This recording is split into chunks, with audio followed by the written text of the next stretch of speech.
Assalamualaikum warahmatullahi wabarakatuh.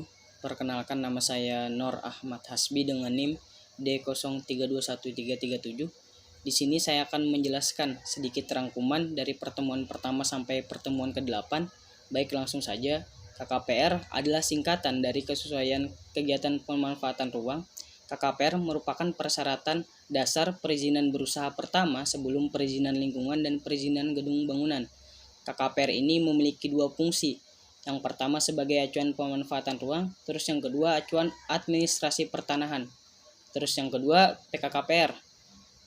PKKPR atau Program Kesesuaian Kegiatan Pemanfaatan Ruang adalah sebuah jenis perizinan yang bisa menjadi acuan baru untuk melakukan perizinan usaha yang bisa dijadikan sebagai pengganti izin lokasi dan juga izin pemanfaatan ruang dalam membangun serta mengurus tanah. Terus alur dari pendaftaran PKKPR ini yang pertama, koordinat lokasi kebutuhan luas lahan, kegiatan pemanfaatan ruang, informasi penguasaan tanah. Terus informasi jenis usaha, yang ketiga perencanaan jumlah lantai bangunan, yang keempat rencana luas lantai bangunan, terus yang kelima rencana teknis bangunan atau rencana induk kawasan.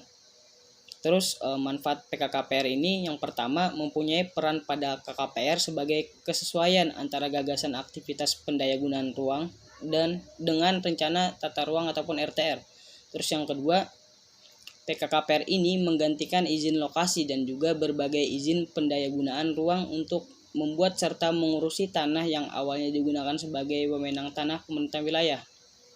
Terus yang ketiga, proses verifikasi KKPR bisa digunakan untuk wilayah yang sudah mempunyai gagasan detail tata ruang atau RDTR, aktor usaha dan juga non berusaha. Akan tetapi jika wilayah tersebut belum mempunyai RDTR, maka bisa menggunakan kesepakatan KKPR. Terus yang keempat, memberikan dukungan dalam persiapan operasi mekanisme pemberian izin usaha melalui mekanisme OES, mekanisme non elektronik dan juga mekanisme elektronik. Terus yang kelima, memberikan dukungan dalam penerapan servis pemberian izin aktivitas pendayagunaan ruangan non-usaha. Terus yang terakhir, adanya komunitas pengaturan ruangan yang mempunyai peran sebagai komponen yang bisa memberikan pemikiran untuk penerbitan KKPR.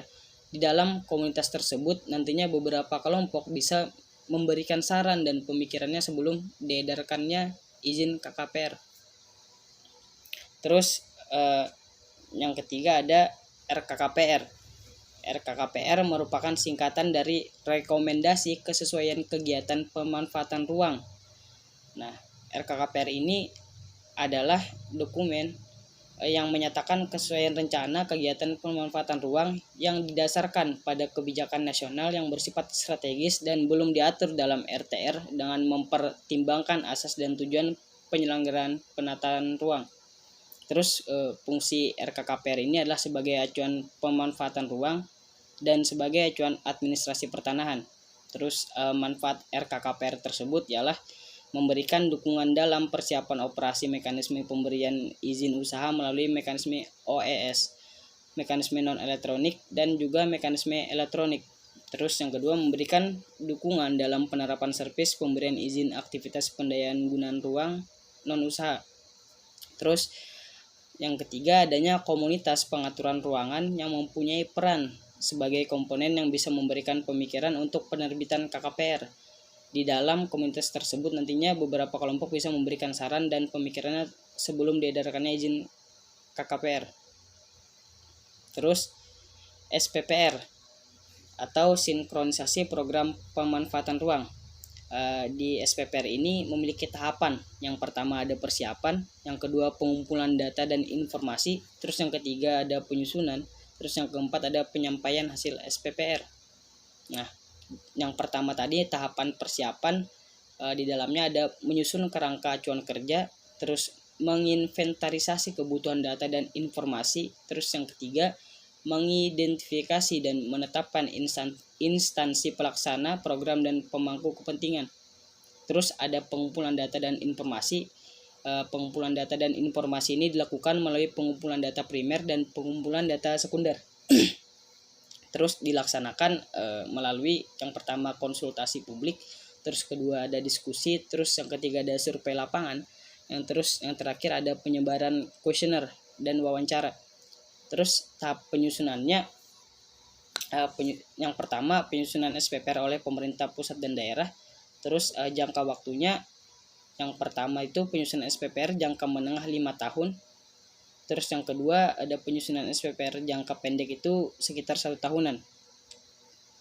Terus penyusunan SPPR dituangkan dalam bentuk penyajian matriks dan peta. Yang terakhir ada tahap penyampaian hasil SPPR ini. Yang pertama dilakukan oleh pemerintah pusat dan pemerintah daerah. Terus yang kedua, penyampaian hasil SPPR yang dilaksanakan oleh pemerintah pusat dilakukan oleh menteri kepada kementerian, lembaga, dan pemerintah daerah terkait. Terus yang ketiga, penyampaian hasil SPPR yang dilaksanakan oleh pemerintah daerah dilakukan oleh perangkat daerah yang menyelenggarakan urusan di bidang penataan ruang kepada menteri dan perangkat daerah terkait melalui kepala daerah. Sekian rangkuman dari saya. Assalamualaikum warahmatullahi wabarakatuh.